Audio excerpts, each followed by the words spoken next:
स्वागत है आप सभी का आज की इस वीडियो में, जहां पर हम देखने वाले हैं अपने जिम्नोस्पर्म टॉपिक का पार्ट 3।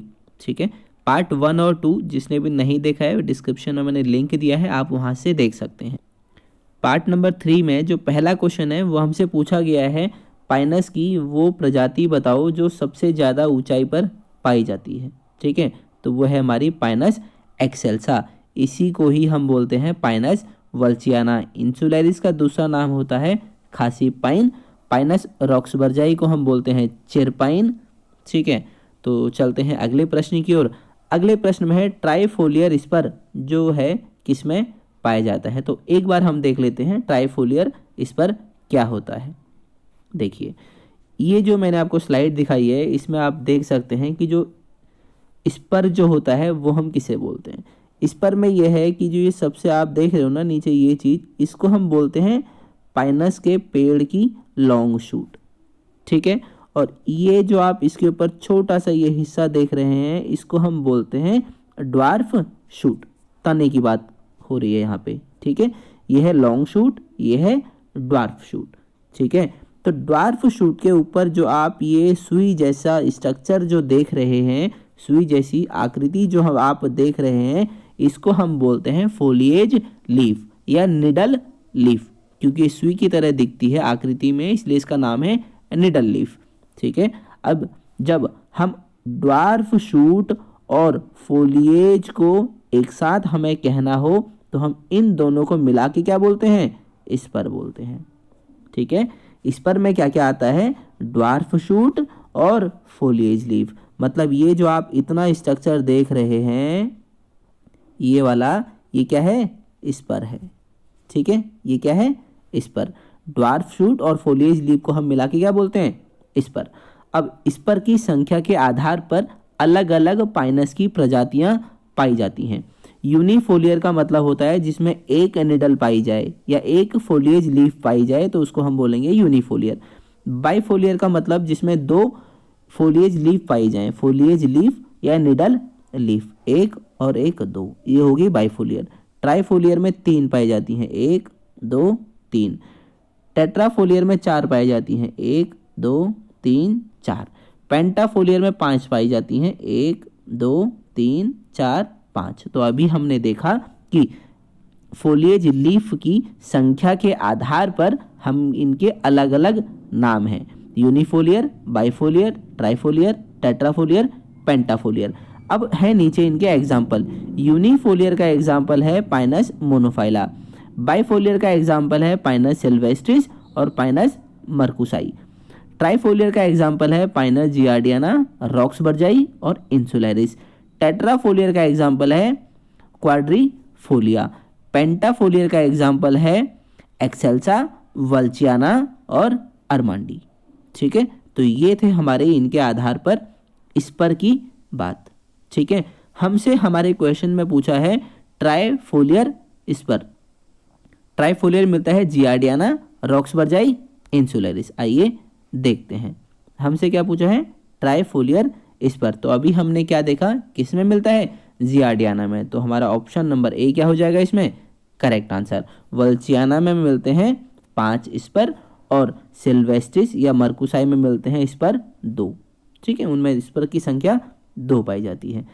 अगला क्वेश्चन जो है वो है हमारा, जो रेजिन कैनाल पाई जाती है कॉर्टेक्स और जाइलम में, स्टेम में पाइनस के, वो कौन सी होती है। ठीक है, तो वो कौन सी होती है, सीजोजीनस होती है, लाइसोजीनस होती है या सीजो लाइसोजीनस होती है या नन ऑफ द एबव। तो जो हमारी रेजिन कैनाल होती है ये होती है सीजोजीनस कैविटीज में। ठीक है, सीजोजीनस कैविटीज में। यहाँ पर आप जो देख पा रहे हैं ये जो कैविटी है यही है सीजोजीनस कैविटी। ठीक है, ये क्या है, रेजिन कैनाल जो होती है यहाँ पर रेजिन क्या होता है, resin take nutrient from the trees and uses them to protect the trees from infection and invasion. Resin क्या होता है, रेजिन एक न्यूट्रिएंट लेता है ट्रीज से। ठीक है, रेजिन एक पदार्थ होता है जो इसमें पाया जाता है। ठीक है, ये होता क्या है, ये पेड़ों से लिया जाने वाला उनका जूस होता है या क्या होता है, ट्रीज का न्यूट्रिशन होता है। ट्रीज से न्यूट्रिशन लिया जाता है, यहाँ पर इकट्ठा किया जाता है और इसको जो यूज़ किया जाता है पेड़ को इन्फेक्शन से या किसी बाहरी माइक्रोब के इसमें आक्रमण ना हो या माइक्रोब पेड़ को इन्फेक्ट ना कर जाए, इसको रोकने के लिए ये रेजिन का प्रयोग होता है। ठीक है, resin act as both physical and chemical defence, ये एक डिफेंस की तरह काम करता है। किसके लिए? पेड़ के लिए। कौन? रेजिन, जो यहाँ पर पदार्थ भरा होता है। ठीक है, चलते हैं अगले क्वेश्चन की ओर। अगले क्वेश्चन में हमसे पूछा है जो पाइनस की जो लकड़ी है वो कैसी होती है। तो पाइनस की लकड़ी होती है नॉन पोरस, मतलब उसमें कोई भी छिद्र नहीं पाए जाते हैं। मतलब वो जो पाइनस की लकड़ी है वो टाइटली पैक होती है। ठीक है, उसमें कोई भी स्पेस देखने को नहीं मिलता है। ऐसे मतलब उनके बीच में कोई भी स्पेस देखने को नहीं मिलता है। चलते हैं अगले क्वेश्चन की ओर। अगले क्वेश्चन में हमसे पूछा है पाइनस की जो निडल है, जो मैंने आपको बताई थी पाइनस की निडल, उसमें वस्कुलर बंडल कैसे होते हैं। तो वस्कुलर बंडल उसमें होते हैं, वो होते हैं कोलेटरल और ओपन। ठीक है, ओपन का मतलब होता है जब नीचे जाइलम हो, ऊपर फ्लोएम हो और उसके बीच में क्या मिले? कैम्बियम, तो हम इसको बोलते हैं कोलेटरल एंड ओपन। ठीक है, तो जाइलम होता है अंदर की तरफ, फ्लोएम होता है बाहर की तरफ। ठीक है, तो इस वाली कंडीशन को हम बोलते हैं कोलेटरल एंड ओपन। ओपन इसलिए बोलते हैं क्योंकि इन दोनों के बीच में, जाइलम और फ्लोएम के बीच में क्या पाया जाता है? कैम्बियम पाया जाता है। ठीक है, कैम्बियम बोलते हैं या इसी को बोलते हैं इंट्राफेस्किकुलर कैम्बियम। ठीक है, तो इस टाइप की कंडीशन जो है हमारी कोलेटरल एंड ओपन वाली किस में देखी जाती है? पाइनस के वस्कुलर बंडल में। ठीक है, चलते हैं अगले क्वेश्चन की ओर। अगले क्वेश्चन में हमसे पूछा है ट्रांसफ्यूजन टिश्यू कहाँ पर पाया जाता है पाइनस में। ठीक है, तो पाइनस की जो निडल होती है, निडल में पाया जाता है ट्रांसफ्यूजन टिश्यू। ये मैंने आपको डायग्राम दिखाया है। ये क्या है? निडल को जब हम उसका टीएस काटते हैं तो ऐसा दिखता है हमारा क्या? पाइनस का निडल। यहाँ पर ये वाला जो हिस्सा है इसको हम बोलते हैं ट्रांसफ्यूजन टिश्यू। ये वाला जो हिस्सा है ना, इसको बोलते हैं ट्रांसफ्यूजन टिश्यू। ये पाया जाता है पाइनस के निडल में। अगला क्वेश्चन है, अगले क्वेश्चन में हमसे पूछा है the sporangia are present on dash surface of microsporophyll in Pinus. तो देखो, माइक्रोस्पोरेंजिया लगे होते हैं माइक्रोस्पोरोफिल पर। अब पूछा गया है कि माइक्रोस्पोरोफिल पर माइक्रोस्पोरेंजिया किस साइड लगे होते हैं, ऊपर की तरफ या नीचे की तरफ। तो ये वेंट्रल सरफेस पे लगे होते हैं, अर्थात नीचे की तरफ लगे होते हैं माइक्रोस्पोरोफिल पे। ठीक है, कौन? माइक्रोस्पोरेंजिया। चलते हैं अगले क्वेश्चन की ओर। अगला क्वेश्चन है विंग्ड पॉलन, मतलब पॉलन ग्रेन में पंख किस में देखे जाते हैं। तो ये होते हैं पाइनस में। पाइनस का जो पॉलन ग्रेन होता है उसमें ऐसे पंख लगे होते हैं। ठीक है, डायग्राम में जैसा कि आप देख पा रहे हैं, ये क्या है? पंख। ये जो आप देख पा रहे हैं ना, ये आकृति, ये क्या है? पंख है। उसके दो पंख लगे होते हैं, एक और ये दो। ठीक है, और ये पंख बने कैसे होते हैं? देखो, जब पॉलन ग्रेन होता है, पॉलन ग्रेन में अंदर की तरफ क्या होती है? एंटाइन की लेयर, बाहर कौन सी लेयर होती है? एक्साइन की। जब ये एक्साइन की लेयर का ही एक्सटेंशन होता है कौन? ये विंग। मतलब ये जो विंग है ये बने होते हैं पाइनस के बाहरी आवरण, जिसका क्या नाम होता है? एक्साइन। ठीक है, मतलब ये एक्साइन का एक्सटेंशन है पाइनस के विंग। ठीक है, या कभी ऐसा पूछ ले कि जो पाइनस के जो विंग हैं वो किससे बनते हैं, तो वो एक्साइन लेयर से बनते हैं। ठीक है, चलते हैं अगले क्वेश्चन की ओर। अगले क्वेश्चन में हमसे पूछा है जो फिनोमेना है सल्फर शावर का वो किससे संबंधित है। तो सल्फर शावर जो संबंधित है वो हमारा किससे होता है? पाइनस से होता है। ठीक है, सल्फर किस कलर का होता है? येलो कलर का होता है सल्फर। ठीक है, तो ऐसे ही आपने देखा होगा, जैसे आप नीचे चित्रों में देख पा रहे हैं कि जब पाइनस में पॉलिनेशन के समय क्या होता है, जब उसके पॉलन ग्रेन जब कोन में से बाहर की तरफ निकलते हैं या रिलीज होते हैं तो उनके आसपास पूरा जो वातावरण है वो पीला पीला हो जाता है। ठीक है, और सल्फर होता है येलो कलर का, इसीलिए इसको बोलते हैं सल्फर शावर।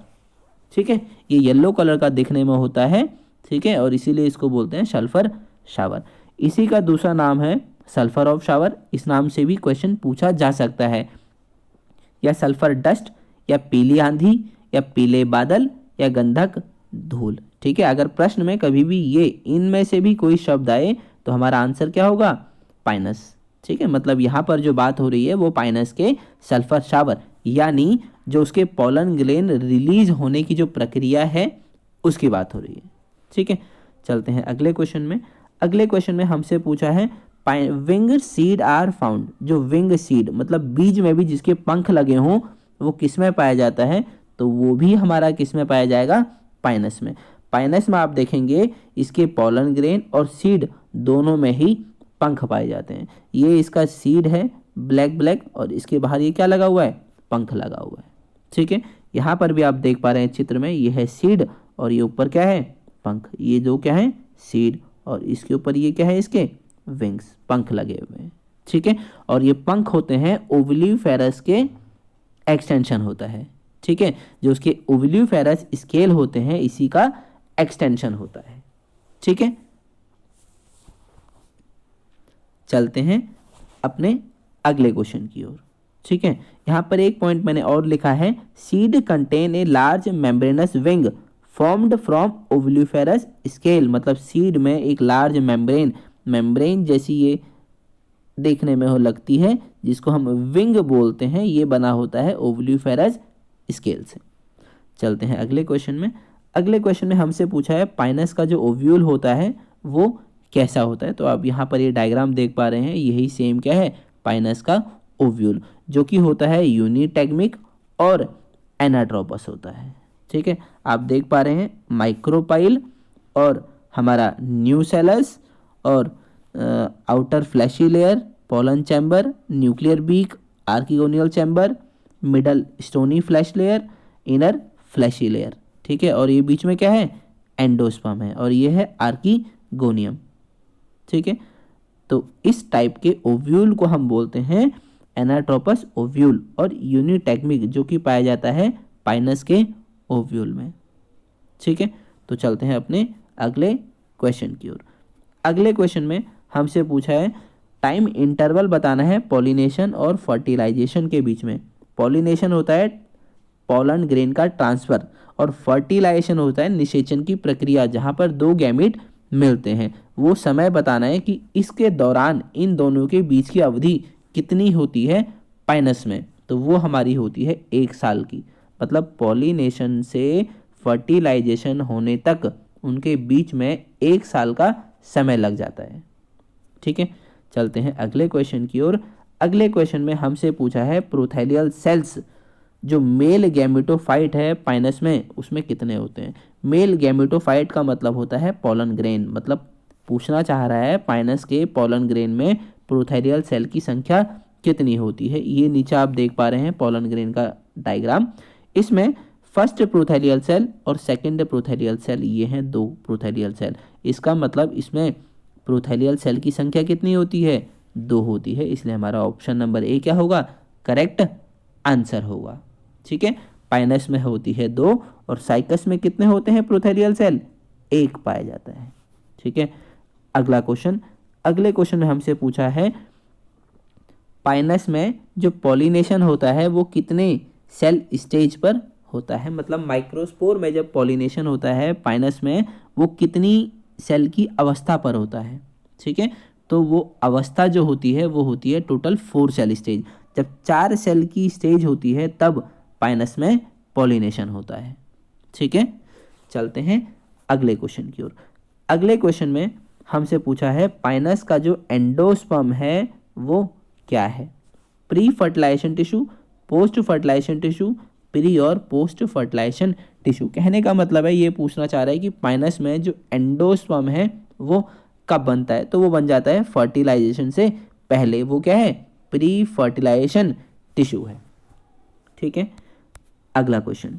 अगले क्वेश्चन हमसे पूछा है पाइनस के ओव्यूल में आर्किगोनिया की संख्या बताओ। पाइनस के ओव्यूल में आर्किगोनिया, ठीक है, तो वो हमारी कितनी होती है, जनरली होती है यहाँ पर जो हमारे इसमें हमसे पूछा गया है आर्किगोनिया। आर्किगोनिया हमारी कितनी होती है, 1 से 5 पाई जाती है। ठीक है, 1 से 5 पाई जाती है पाइनस के ओव्यूल में और 2 से 8 पाई जाती है साइकस में। ठीक है, साइकस में संख्या होती है आर्किगोनिया की 2 से 8। ठीक है, कहीं कहीं पर आपको 2 से 5 वाला ऑप्शन भी मिल जाएगा। ठीक है, किसी किसी की बुक में ये भी लिखा हुआ है, बट हमारी इस बुक के अकॉर्डिंग या जो सामान्य तौर पर माना जाता है सही, वो होता है 1 से लेके 5। ठीक है, तो चलते हैं अगले क्वेश्चन की ओर। अगले क्वेश्चन में हमसे पूछा है नेक कैनाल सेल्स पाइनस में कितनी होती हैं। पाइनस के आर्किगोनिया में नेक कैनाल सेल्स कितनी पाई जाती हैं। दोनों बातें अलग अलग हैं, नेक सेल्स और नेक कैनाल सेल्स। तो नेक कैनाल सेल्स मौजूद नहीं होती हैं जिम्नोस्पर्म में। ठीक है, तो 0 क्या होगा, करेक्ट आंसर होगा। ठीक है, चलते हैं अगले क्वेश्चन की ओर। अगले क्वेश्चन में हमसे पूछा है पाइनस का जो बीज है उसमें कोटिलिडन कितने पाए जाते हैं। कोटिलिडन जो है मतलब बीज पत्र, उनकी संख्या कितनी होती है। ठीक है, तो पाइनस में बहुत सारे कोटिलिडन पाए जाते हैं, उनकी संख्या आमतौर पर 10 से 12 होती है। ठीक है, कितनी, 10 से 12, लेकिन ऑप्शन में हमारे पास इससे मिलता जुलता ऑप्शन है 3 से 18। तो हमारा ऑप्शन नंबर सी क्या होगा, इसका करेक्ट आंसर होगा। अगर हम साइकस की बात करते हैं तो साइकस में 2 बीजपत्र पाए जाते हैं। अगर साइकस की बात आएगी तो साइकस में कितने पाए जाते हैं, 2 कोटिलिडन। चलते हैं अगले क्वेश्चन की ओर। अगले क्वेश्चन में हमसे पूछा है जो पाइनस में सीड का जर्मिनेशन होता है वो किस टाइप का पाया जाता है। तो पाइनस में होता है एपिजियल और साइकस में कैसा होता है, हाइपोजियल। साइकस होगा हाइपोजियल में और पाइनस में होगा एपिजियल। चलते हैं अगले क्वेश्चन में। यहाँ पर मैंने आपको अवस्थाएं भी दिखाई गई हैं पाइनस के एपिजियल जर्मिनेशन की। ठीक है, यहाँ पर आप देख सकते हैं ये बीज है, ये मूलांकर है, ये बीज चोल, ये बीज पत्र। ठीक है, ऐसे आप देख भी सकते हैं। अगला क्वेश्चन है पाइनस के सीड, पाइनस में जो सीड का विंग है वो किससे बनता है। देखा था ना आपने, ये बीज था और बीज के बाहर क्या लगा था, पंख। तो जो पंख जो है वो किससे बनता है, ये किससे बनता है, हमारा ओविलिफेरस स्केल से। तो हमारा ऑप्शन नंबर डी करेक्ट होगा। अगला क्वेश्चन है हमारा if chromosome number in nucellus is 20। Nucellus में क्रोमोसोम की संख्या 20 है तो पाइनस के एंडोस्पर्म में कितनी होगी। पाइनस क्या है, जिम्नोस्पर्म। जिम्नोस्पर्म का एंडोस्पर्म कैसा होता है, हैप्लॉइड। न्यूसेलस होता है डिप्लॉइड। डिप्लॉइड अगर 20 है तो हैप्लॉइड किसका होगा, इतना, इसका आधा होगा। आधा का मतलब 10 होगा। 10 क्रोमोसोम किस में होंगे, एंडोस्पर्म में। तो हमारा ऑप्शन नंबर बी क्या होगा, करेक्ट आंसर। चलते हैं अगले क्वेश्चन की ओर। अगले क्वेश्चन में हमसे पूछा है पाइनस की जो फोलिएज लीफ है या निडल लीफ है वो किस पर आती है। ठीक है, किस पर ग्रो होती है। तो मैं आपको सिंपल से समझाता हूँ। मान लो ये है पाइनस की लॉन्ग शूट। ठीक है, इसी के ऊपर होती है ड्वार्फ शूट।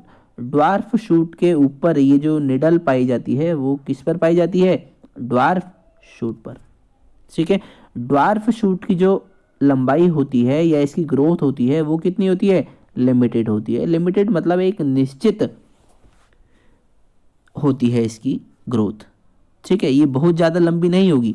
जैसे आप ये लॉन्ग शूट को देख पाते हैं ये बहुत ज़्यादा लंबी होती है, इसके कंपैरिजन में ये जो ड्वार्फ शूट होती है ये छोटी होती है, या फिर हम इसको कहते हैं इसकी ग्रोथ जो होती है वो लिमिटेड होती है। ठीक है, तो ड्वार्फ शूट बोलूं या लिमिटेड शूट बोलूं, इसी पर क्या पाई जाती है, फोलिएज लीफ अर्थात निडल, इसी पर पाई जाती है। ठीक है, तो ऑप्शन नंबर बी करेक्ट होगा। चलते हैं अगले प्रश्न की ओर। अगले प्रश्न में हमसे पूछा है इनमें से कौन सा जिम्नोस्पर्म का फीचर नहीं है।